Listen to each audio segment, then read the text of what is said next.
প্রিয় দর্শক, আপনারা যে যেখানে আছেন সবাইকে প্রীতি ও শুভেচ্ছা জানিয়ে নিউ ইয়র্ক থেকে আমি রতন তালুকদার লাইভ শুরু করছি।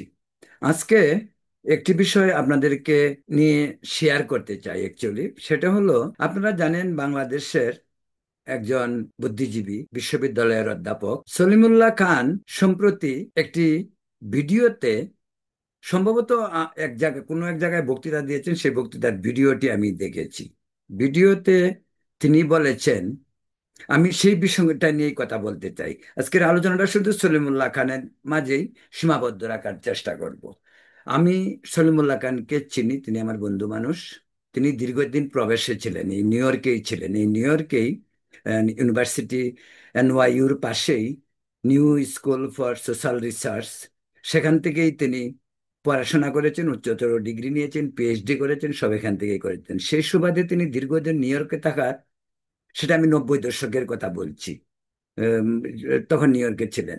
তখন ওনার সঙ্গে পরিচয় ছিল, অনেক কথাবার্তা হতো, অনেকগুলি উনি উনি সবসময় সামাজিকভাবে নিজেও অ্যাক্টিভ ছিলেন কমিউনিটিতে, বিভিন্ন একাডেমিক ভাবেও তিনি অ্যাক্টিভ, বিভিন্ন সেমিনার করেছেন বাংলাদেশ প্রসঙ্গে, বাংলাদেশ ইস্যু নিয়ে, আর্থসামাজিক ইস্যু, সাহিত্য সংস্কৃতি বিষয়ক মানে ইস্যু নিয়ে তিনি সেমিনার করেছেন। আমি বেশ কয়েকটা সেমিনারে ওনার অনুরোধে বেশ কয়েকটা সেমিনারে জয়েন করেছি এবং কথা বলেছি।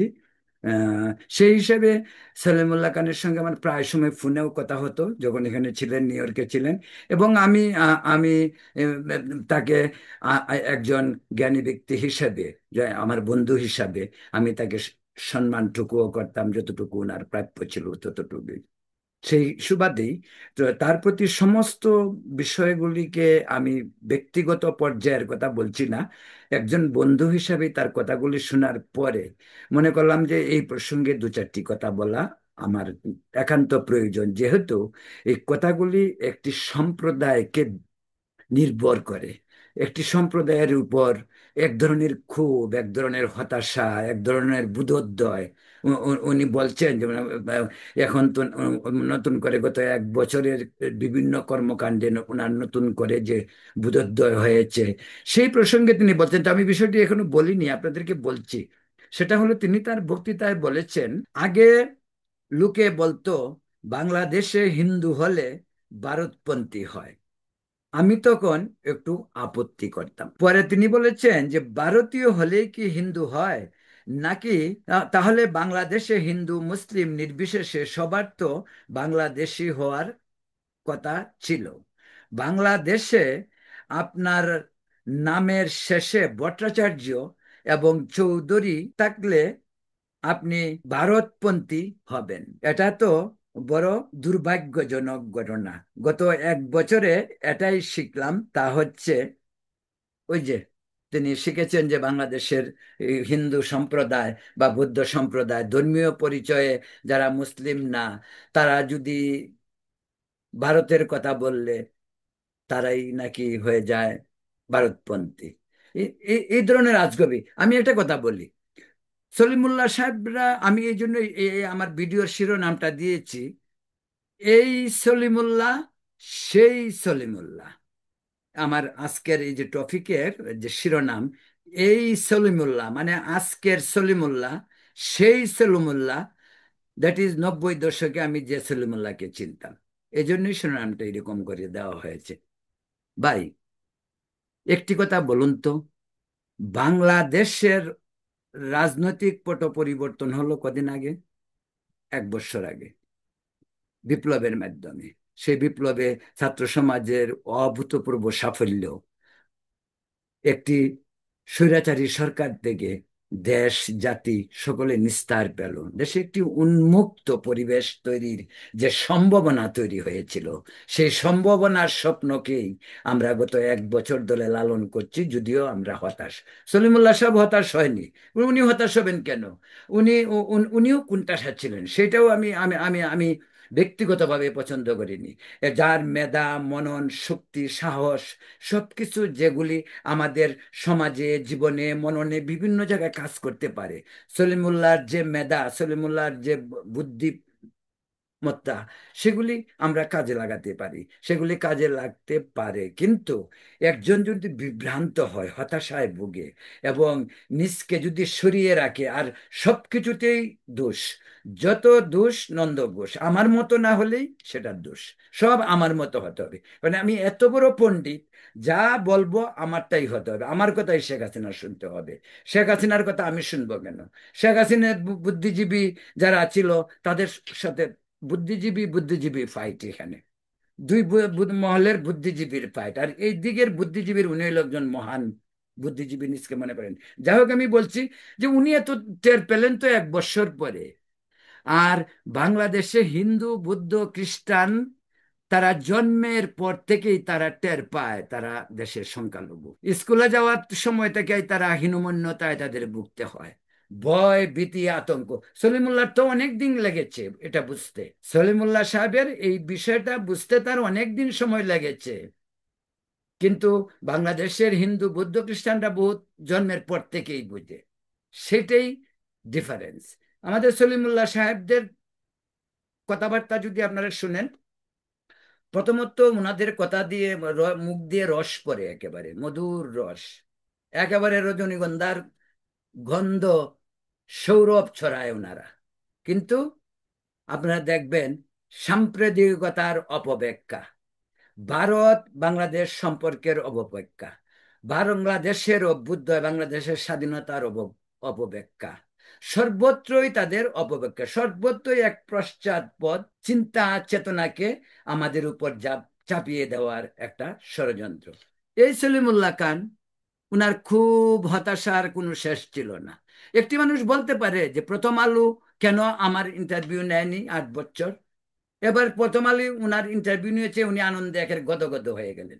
উনি পুরস্কার পান নাই, এবার পুরস্কার পেয়ে গেছেন, তিনি আনন্দ গদগদ হয়ে, পুরস্কারের ছবিও তো দেখেছেন আপনারা, পিছনে গরু ছাগলের মতন ওদেরকে দাঁড় করে রেখেছিল, ওইখানে দাঁড়িয়ে দাঁড়িয়ে কিন্তু পুরস্কার পাইছে, ওটা বহুদিনই তাদের শখ ছিল যে তারা পুরস্কারটা তাদের নিতে হবে। প্রথম আলোর দেখতে পারে না, প্রথম আলো ডেইলি স্টার তাদের মাথার ভেতরে ঢুকেছে পোকা। প্রথম আলো ডেইলি স্টার, প্রথম আলো, আমি ব্যক্তিগতভাবে আমি প্রথম আলোর বর্তমান যে যে যে যে তাদের সম্পাদকীয় নীতিমালা, সেটার সঙ্গে আমি নিজেও একমত নই। আমি মতিউর রহমান সাহেবকে চিনি, বহুদিন যাবতীয় চিনি, একসময় আমরা সেই একই রাজনীতির প্ল্যাটফর্মে ছিলাম, তিনি একতার সম্পাদক ছিলেন, আমরা তখন ছাত্র ইউনিয়ন করতাম, সেই হিসাবে। কিন্তু প্রথম আলোর ব্যাপারে I am not excited either my self, কারণ প্রথম আলোর অনেকেই বারবারন্ত আছে। এই এই প্রসঙ্গ আজকে বলবো না, তো আমি সালিমুল্লাহ কান্দের বললাম, উনারা যেহেতু প্রথম আলোর শুনতে একেবারে অজ্ঞান হয়ে পড়ে, প্রথম আলোকে ইন্টারভিউ দিলেই উনি ব্যস্ত চলে গেলেন। প্রথম আলো উনার ইন্টারভিউ করলো, বাংলা একাডেমির পুরস্কার পাইলে তিনি একদম ব্যস্তে গিয়ে হুড়পুরি নিয়ে নাচতে থাকলেন, সেটা ঠিক নয়। এটা তো ঠিক নাই। তাহলে ওইটাই তিনি চান, কিন্তু তুমি একটা স্বার্থ চান, উনার ইন্টারভিউ নিতে হবে কেন? উনি কি, উনি একটা বিশ্ববিদ্যালয়ের প্রফেসর, উনি বুদ্ধিজীবী, যা যে পত্রিকা যে টেলিভিশন চাবে তার ইন্টারভিউ নেবে, যে চাবে না তার নেবে না। আমার চ্যানেলে আমি ওনাকে আনবো কি আনবো না এটা আমি বুঝবো, আমি ওনাকে আনতে পারি, উনি যোগ্য ব্যক্তি, আমি আনবো। এখন আমি যদি না নেই, তুমি বলতে পারেন বাইরে যে আমি রতন তালুকদার লাইভে আমি যাইতে পারি নাই বা যাই নাই, উনি আমাকে নেন নাই, এই কুহতাশা করবে না। আমি তো অনেক টিভিতে যাই, টক শোতে, অনেকেই তো আমাকে টক শোতে নেয়ও না, তাতে কি আমার কি হলো? আমি কি বলবো যে ও সে আমাকে কেন নেয় না? উনি সেটা অভিযোগ করেছেন। আর হিন্দুদের সলিমুল্লাহ খানের ব্যাপারে একটি কথা আপনাদেরকে বলি, আমি অতীত কথা বলবো না, অতীত কথা, অতীত অনেক অতীত, অতীতের ইতিহাস অনেক ইতিহাস, সেগুলি বলে আমি সময়, অ্যাকচুয়ালি এটাকে সময় নষ্ট বলা হয়। আমি তাকে নিয়ে কথাই বলতে চাইনি। প্রবাসের বেশ কয়েকজন আমাকে বলল, একটা ভিডিও দিল, দেখলাম, আমি ওর ভিডিও দেখি না, ওই একজনে আমাকে ভিডিওটা পাঠাইছে, আমি এই ভিডিওটা আমি নিজে দেখলাম, দেখে আমি লিখে রাখলাম যে আপনাদেরকে যেটা আমি পড়ে শুনিয়েছি সেইটুকুই, সেই পার্টটুকুই আমি দেখলাম। ভাই, এত এত এত অ্যালার্জি আপনার ভারতের, এত অ্যালার্জি আপনার হিন্দুদের নিয়ে, তো আপনি এটা বলেন না কেন? 47-এ যখন দেশটা স্বাধীন হয়েছিল, তখন এ, হিন্দু মুসলিম দ্বিজাতি তত্ত্বের ভিত্তিতে হয়েছিল, তো এটা আপনি বলেন, ভাই আপনি মহাপণ্ডিত, এটা বলেন না কেন যে হিন্দুদেরকে ভারতে পাঠাও, মানুষ মারার তো দরকার নাই। আর ভারতের মুসলমানদেরকে বাংলাদেশে আনো বা পাকিস্তানে পাঠাও, তাই তো সমস্যার সমাধান হয়ে যায়। উনারা এত, দেশটা যদি দ্বিজাতিত্বের ভিত্তিতে ভাগ হবে, আমাদের দরকার নাই বাংলাদেশে ভারতীয় আগ্রাসন, আমাদের দরকার নাই ভারতের সংস্কৃতির আগ্রাসন, আমাদের দরকার নাই ভারতের আগ্রাসন হিয়ার। হ্যাঁ, তো আপনি বলুন, আপনারা তো দেশের বুদ্ধিজীবী, আপনারা বলুন যে ভাই, দ্বিজাতি তত্ত্বের ভিত্তিতে 47-এ দেশ স্বাধীন হয়েছে। আমরা সলিমুল্লাহ খান, আমরা আহমেদ ছফা আর অনুসারী উনি, আপনারা জানেন। কিন্তু আমি বাই দ্য ওয়ে আপনাদেরকে একটা কথা বলি, আমি আহমদ ছফার প্রতি আমার অনেক শ্রদ্ধা, ওনার অনেক লেখা আমি পড়েছি। আমি মনে করি করি আহমেদ ছফাকে একটি বিরোধী শিবিরে ঠেলে দেয়া আওয়ামী বুদ্ধিজীবীদের একটি মহাভুল। আহমেদ সাফা মানুষ হিসাবে একজন জেনুইন মানুষ ছিলেন। আপনারা সম্ভব হলে আহমেদ সাফার বইগুলি পড়বেন, তার প্রবন্ধ উপন্যাস সেগুলি পড়বেন। আহমেদ সাফাকে সিম্পলি আওয়ামী বুদ্ধিজীবীরা অন্য শিবিরে ঠেলে দিয়েছেন। যাক, আহমেদ সাফা নিয়ে আমি কিছু কথা বলবো না। আমি বলতেছিলাম যেমন আমাদের উনার আরেকজন গুরু হলো গিয়ে আপনার ইসে ফরহাদ মাজার সাহেব, উনি উনার আরেক গুরু ফরহাদ মাজার। আচ্ছা, ফরহাদ মাজার সাহেব কখন কি বলে আপনারা জানেন? দেখেন, ওদের একটা ধান্দা হলো বাংলাদেশের সংস্কৃতিতে ইসলামীকরণ করা, বাংলাদেশের বাংলা ভাষার ভিতরে যত বেশি আরবি ফার্সি ভাষা ঢুকানো যায়, ঢুকিয়ে বাংলাকে মুসলিম বাংলার ভাষা বানানোর জন্য তারা দীর্ঘদিন যাবত চেষ্টা করতেছে। এই জন্য তারা দেখবেন কথায় কথায় কবুল, জাফত, এই সমস্ত শব্দ, আরবি শব্দকে তারা বাংলায় বলতে খুব স্বাচ্ছন্দ্য বোধ করে। এটার টার্গেট হলো তারা বাংলাকে ইসলামীকরণের বাংলা ভাষা করতে চায়। এই প্রক্রিয়া তাদের দীর্ঘদিন যাবত, এই প্রক্রিয়া চালাচ্ছে তারা আজকে 40-50 বছর যাবতই। যদিও তারা অনেক সময় কথা বলে, যখন আপনি কখনোই বুঝবেন না যে লোকটা সাম্প্রদায়িক, আসলে এরা ভিতরে ভিতরে ভয়াবহ সাম্প্রদায়িক। আমাদের দেশের সাধারণ মানুষ, কৃষক, শ্রমিক, রিক্সাওয়ালা, মধ্যবিত্ত, উচ্চ মধ্যবিত্ত, নিম্ন মধ্যবিত্ত কখনোই সাম্প্রদায়িক নয়। হিন্দু, মুসলিম, বৌদ্ধ, খ্রিস্টান বাংলাদেশে আবহমান কাল থেকে একত্রে বসবাস করে আছে। সাম্প্রদায়িক সম্প্রীতির দৃষ্টান্ত বাংলাদেশে বরং সাম্প্রতিক কালের অনেক নিম্নগামী হলেও আমাদের দেশে সাম্প্রদায়িক সম্প্রীতির নজির কোনো কোনো ক্ষেত্রে ভারতের চেয়ে অনেক বেশি। যদিও আজকে বাংলাদেশের সাম্প্রদায়িক সম্প্রীতি একেবারে শূন্যের কোটায়। সেটা শুরুটা হয়েছিল খালেদা জিয়ার আমল থেকেই, এরশাদের আমল থেকেই, শেখ হাসিনার আমল তো বটেই। শেখ হাসিনার আমলেই সবচেয়ে বেশি সাম্প্রদায়িক দাঙ্গা বাংলাদেশের 54 বছরের ইতিহাসে হয়েছে। তো ওই প্রসঙ্গে যাচ্ছি না, সলিমুল্লাহ সাহেবদের কথা বলছি যে উনাদের এত অ্যালার্জি। আজকে আপনারা জানেন যে ওই যে ভট্টাচার্য চৌধুরী কার কথা তারা ইঙ্গিত করেছে? এই ইঙ্গিত করেছেন দেবপ্রিয় ভট্টাচার্য, ইঙ্গিত করেছেন নবনীতা চৌধুরী। ওনার ভালো লাগে না, কারণ উনি মনে করেন যে সমস্ত গুরুত্ব বুদ্ধিজীবীর সমস্ত কিছু বুদ্ধি উনার মাথায় নিয়ে উনি বসে আছেন, সবাই উনাকে হুজুর হুজুর করতে হবে। তা নয়। আমি তো সেই সলিমুল্লাহকে চিনি যে আজকের এই সলিমুল্লাহ, আমার আমার আমার আমার তাকে চিনে না। তো তারা তো এটা বলতে পারে যে ভাই, এনাফ ইজ এনাফ। বহুত তারা যদি মুক্ত বুদ্ধি সম্পন্ন হয়, তাদের বলা উচিত ভাই, এনাফ ইজ এনাফ। এই দেশে হিন্দু মুসলিম দুই সম্প্রদায় একসঙ্গে বসবাস করতে পারবে না। আর হিন্দু এই দেশে থাকলে ভারতের আধিপত্য বিস্তার হবে, এখানে আমাদের সাংস্কৃতিক আগ্রাসন হবে, আমাদের উপর রাজনৈতিক আধিপত্য বিস্তার করবে, অর্থনৈতিক আধিপত্য বিস্তার করবে। Let's do it. হিন্দুদেরকে পশ্চিমবঙ্গে পাঠান, আর পশ্চিমবঙ্গের মুসলমানদেরকে বাংলাদেশে নিয়ে আসেন, তাদের সমস্যার সমাধান। এই সলিমুল্লাহকে নিয়ে আসলে অত ভাবতে হবে না, বাংলাদেশ নিয়ে অত ভাবতে হবে না। সাদের পাকিস্তান হোক আর সাদের মুসলিম বাংলা হোক, ইচ্ছা মতো বানানো যাবে, নো সমস্যা। আমি একটা কথা আপনাদেরকে বলি, ওরা বিজ্ঞান প্রযুক্তি এই সমস্ত কথাবার্তা বলে, সমস্ত বন্ডামি ওদের দীর্ঘদিন ধরে চলতেছে। যেমনটি বলি আপনাকে, কথা বলবে, বক্তৃতা দিবে, বাংলাদেশের কোনো কবি সাহিত্যিক তাদের নাম তাদের মুখে খুব কম শুনবেন। তাদের মুখে মুখে শুনবেন সেই ল্যাটিন আমেরিকার কোন সাহিত্যিক, শুনবেন ওই লন্ডনের কে আছে। আপনারা জীবনেও নাম শুনছেন না, এই সমস্ত নাম বলবে, যাতে আপনারা বলতে পারেন যে ওরা ও খুব পড়াশোনা করা লোক। আরে বাবা, বাংলা সাহিত্য, বাংলা সংস্কৃতি, বাংলাদেশ ভূখণ্ড নিয়ে আপনাকে কথা বলতে হলে আমাদেরই তো অনেক কিছু আছে। আমাদের তো ওই সমস্ত ভয় দেখানোর দরকার নাই, এটা তো বাঙালির হাইকোর্ট দেখানো। এই শেক্সপিয়ার, এই গ্যাটে, ওই ল্যাটিন আমেরিকার আরেকজন তার নাম বলে বাঙালকে কি হাইকোর্ট দেখানো হয়? আমাদের সাহিত্য চর্চার জন্য, আমাদের সাহিত্য নিয়ে গবেষণার জন্য, আমাদের রাষ্ট্র, সমাজ, জীবন এবং সংস্কৃতি গবেষণার জন্য আমাদের দেশেই অনেক বুদ্ধিজীবী যুগে যুগে এসেছে। আমাদের দেশে অনেক বুদ্ধিজীবী যুগে তাদের এক্সাম্পলটাই আমাদের জন্য সবচেয়ে বড়, আগেই আমাদের জন্য পাতেও। তারা আমাদের পূর্বসূরি, এইটাই আমাদের পরম্পরা। আমি বলছি, উনি রবীন্দ্রনাথ দেখ পছন্দ করেন না, বাদ দেন রবীন্দ্রনাথ। রবীন্দ্রনাথ ছাড়াও তো অনেক বাংলা সাহিত্যে অনেক রয়েছে, আমাদেরই হয়েছে। মুসলিম গবেষক, মুসলিম সাহিত্য প্রেমিক, মুসলিম বিশারদ আমাদের আমাদের বাংলা ভূখণ্ডে অনেক। ওনাদের কথাই বলুন, ওনার কাছে শুনবেন রবীন্দ্রনাথ কি বলে, ওই ঢাকা ইউনিভার্সিটি করার সময় বিরোধিতা করেছেন। ওনার সব আজগুবি সব কাহিনী উনি খুঁজে খুঁজে বের করবেন। আর আবার বলবেন তিনি সাম্প্রদায়িক নয়। এটা হলো তার পলিসি।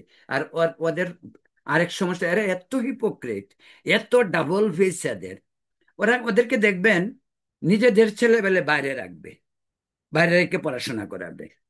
এরা অসৎ আসলে, অসৎ না, ওরা আরো ভয়াবহ দুর্নীতিবাজ। রাজনীতিবিদরা তো দুর্নীতি করার একটা রাইট তাদের আছে, তারা রাজনীতি করে, রাজনীতিবিদদের নেচার। এটা পৃথিবীর সব দেশেই।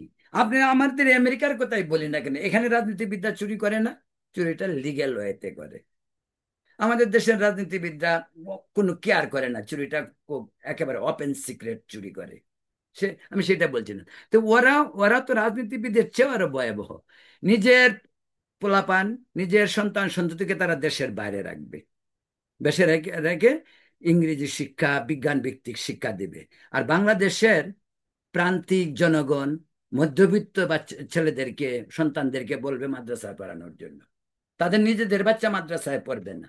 আপনি জিজ্ঞাসা, আপনি দেখুন, আপনার একটা লিস্ট তৈরি করেন। আমি চ্যালেঞ্জ দিয়ে বলতে পারি, সলিমুল্লাহ গং, ওদের মতাদর্শী বা ওদের সাথে যারা আছে, তাদের দুইজনের দেখান বাচ্চা যে সাথে পড়ে। এদের তো এক একজনের তিন চারটা করেও বাচ্চা আছে। একটি বাচ্চা দেখান তো ওরা মাদ্রাসাতে পড়ে? পড়ে না, পাবেন না। সাধারণ আমাদের গ্রামের কৃষক কয়টা বিয়ে করে? এই সমস্ত অতি পণ্ডিতরা দুইটা তিনটা বিয়ে করে।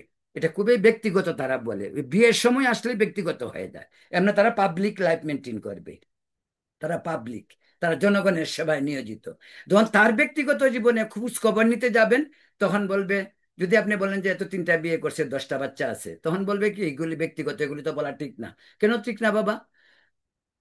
আমি একটি জিনিস বিশ্বাস করি, আমি অনেক ভিডিওতে এই কথাটা বলেছি, যে মানুষ, সে যে ধর্মের বর্ণের, যে ধরনের, যেখান থেকেই আসুক, সে হিন্দু, বুদ্ধ, খ্রিস্টান যাই হোক, সে সে যে দেশ থেকেই আসুক, যে সমাজ থেকেই আসুক, একজন ব্যক্তি যদি পাবলিক লাইফ মেনটেন করে, তার ব্যক্তিগত জীবন বলতে কিছু নেই। তার ব্যাংকে কত টাকা আছে জনগণকে জানতে হবে। তার কটা বউ আছে, কটা সন্তান আছে, তার সন্তানরা কি করে, তার স্ত্রী কি করে, মানুষকে জানতে হবে। এটা মানুষের জানার অধিকার মানুষের রয়েছে। সেজন্য বলছি, ওদেরকে দেখবেন এই সমস্ত প্রশ্ন তুললেই বলবে ব্যক্তিগত ব্যাপারে আক্রমণ। কোনো ব্যক্তিগত ব্যাপারে আক্রমণ না। আপনি মানুষ নিয়ে কথা বলবেন, রাষ্ট্র নিয়ে কথা বলবেন, ভাষা, সাহিত্য, সংস্কৃতি নিয়ে কথা বলবেন, আর আপনার ব্যক্তিগত জীবনে আপনি উল্টো পথে হাঁটবেন, এটা হতে পারে না। এই সমস্ত, এটা ধান্দাবাজি। এই সমস্ত ধান্দাবাজি, ভণ্ডামি আপনাদেরকে ছাড়তে হবে। প্রকৃতপক্ষে দেশের উন্নয়ন, দেশপ্রেমিক এবং দেশকে এগিয়ে নিয়ে যেতে হলে আপনাদের যে মেধা, মননশীলতা, সেটা আসলে জাতির জন্য প্রয়োজন। এবং আপনারা সেই মেধা এবং মননশীলতাকে জাতির স্বার্থে ব্যবহার করুন। সমাজে বিদ্বেষ ছড়িয়ে মানুষকে উত্তেজিত করে, মানুষকে আতঙ্কিত করে মহান এবং বুদ্ধিজীবী হওয়া যায় না। আর আপনাদের নিজেদের সন্তানদেরকেও মাঝে মাঝে মাদ্রাসায় পাঠান। তো মাদ্রাসা পড়ার প্রয়োজন আছে, আপনারা তো ওইটার উপরে খুব গুরুত্ব দেন, তো ওখানে পাঠান না কেন? আপনাদের একটা বাচ্চা মাদ্রাসায় পড়ে ওই লন্ডন বা আমেরিকা পাঠান কি কারণে? নিজেরা আমেরিকায় পড়াশোনা করে গেছেন। আপনি আমেরিকায় আইয়া পড়াশোনা করার কি দরকার ছিল? আপনি মাদ্রাসায় যাননি কেন? আপনি মাদ্রাসায় গেলে তো একজন ভালো হুজুর হইতেন, এবং হুজুর হলে আপনি আরো কনভিন্স করতে পারতেন মানুষ। আমি শিওর সলিমুল্লাহ খান যদি মাদ্রাসায় পড়াশোনা করতেন, এই মিজানুর রহমান আজহারির চেয়ে ভালো বক্তা হতেন, ভালো, আরো ভালো ওয়াজ করতে পারতেন। আপনি তো ওইটা করার দরকার ছিল, তো আপনি রং রাস্তায় আসছেন কেন? আপনি কেন বিজ্ঞান ভিত্তিক পড়াশোনা করছেন? আপনি কেন বাইরে পড়াশোনা করছেন? প্রিয় দর্শক, কোনো ধরনের ব্যক্তিগত আক্রমণ নয়, আমি আগেই বলছি, আমি সলিমুল্লাহ খানকে চিনি। আমি উনার বক্তব্যের বিরোধিতা শুধু করছি না, আমি চেষ্টা করছি ওনাকে বোঝানোর। বিষয়টা এইটাই যে হিন্দু, ভারত এসব যদি অ্যালার্জি হয়, তা আপনারা তো দেশের বুদ্ধিজীবী, কথাটা আগেই বলছি। 47-এ দেশ স্বাধীন হয়েছে দুই তত্ত্বের ভিত্তিতে। তো সেই ভাগটা এখন করে ফেলি আমরা, বা আমাদের দেশ তো রইলো না। পাকিস্তান বানিয়েছিলাম 47-এ, পাকিস্তান রইলো? আমরা পাকিস্তান ভাগ করে বাংলাদেশ হয়েছি, পূর্ব পাকিস্তান আর নম্বর। তো এখন আমরা ওই ওই সলিউশনটা করে ফেলি না কেন? যে বাংলাদেশের হিন্দুরা চলে যাক ভারতে, ভারতের মুসলমানরা আসুক বাংলাদেশে, তাহলে আর হিন্দু মুসলমান দ্বন্দ্ব সারা জীবনের জন্য শেষ। কেউ আপনাদেরকে অভিযোগ করবে না, আপনারাও তা ভারতকে অভিযোগ করবেন না। আর ভারত বাংলাদেশ, আমরা বরং তখন আরো সুপ্রতিবেশী সুলভ সম্পর্ক মেনটেন করে চলতে পারবো। কারণ তখন হিন্দু মুসলিম দ্বন্দ্বটা অন্তত থাকবে না। ভারতও বলতে পারবে না গরু খাওয়া যাবে না, আর বাংলাদেশও বলতে পারবে না যে আপনারা আমাদের প্রতি আগ্রাসন করতেছেন, আধিপত্য বিস্তার করতেছেন। সেই সেই কাজটা তো এখন করা যাইতে পারে, মিস্টার সলিমুল্লাহ খান। ওইটাই চেষ্টা করুন না, বক্তৃতা এখন থেকে এইটাই বলা শুরু করেন। এই জিগিরটুকুই গান। যেহেতু মাদ্রাসায় পড়াশোনা করেন নাই, মাদ্রাসায় পড়লে আপনি ভালো করতেন, আপনি একজন ভালো হুজুর হইতে পারতেন। কিন্তু যেহেতু মাদ্রাসায় পড়েন না, নিজের পোলাপানকেও পড়ান না, এখন দয়া করে ওই যে জিন্নার দ্বিজাতি তত্ত্বটাকে যদি পারেন সেটা করার একটা ব্যবস্থা করেন, তাহলে হিন্দুও বাঁচলো, মুসলমানও বাঁচলো।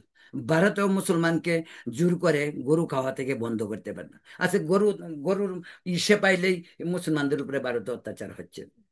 এটা হবে না, হওয়ার দরকার নাই। নিরহ মানে কে কি খাবে, কে কি পড়বে, সেটা কোনো দেশের নাগরিককে সেটা সরকার বলে দেবে না, বা অন্য কোনো সোসাইটি বলবে না। একজন মুসলিম সে গরু খাবে, গরু কুরবানি দিবে, এটা তার রাইট। সে যে কোনো ধরনের ড্রেস পরুক, সেটা পরতে পারে। যেমন আপনি দেখেন, আপনি ইংলিশ ড্রেস পরেন, আপনি কি হুজুরের ড্রেস পরেন নাকি? আপনি কি মুসলিম ড্রেস পরেন? আপনি কি দাড়ি রাখছেন? আপনি কি টুপি দেন? আপনি কি নমাজ পড়েন কিনা আমি জানি না, আই ডোন্ট থিঙ্ক সো। তো এই সমস্ত বন্ডামি ছাড়েন, বন্ডামি ছেড়ে প্রকৃত রাস্তায় আসেন, দিনের রাস্তায় চলেন। আর দিন দিন নিয়ে বন্ডামি করার দরকার নেই। আপনারা যেটা করছেন, মোল্লারা যেটা করছে, উল্টাপাল্টা ওয়াজ করে সমাজকে বিভ্রান্ত করছে। আর আপনারা এই বিজ্ঞান প্রযুক্তির এই সমস্ত তথাকথিত বুদ্ধিজীবী সেজে আপনারা যা করছেন, আপনারাও সমাজের গতি করছেন। তো এগুলো থেকে প্লিজ বিরত থাকুন। নিজের কাছে নিজে সৎ হন, দেশপ্রেমিক হন, দেশকে ভালোবাসুন, দেশটিকে এগিয়ে যেতে দিন। ভালো থাকবেন প্রিয় দর্শক। আপনারা যেখানে আছেন সবাইকে প্রীতি জানিয়ে আবার আজকের অনুষ্ঠান শেষ করছি। ধন্যবাদ। ভালো থাকুন, সুস্থ থাকুন। ধন্যবাদ।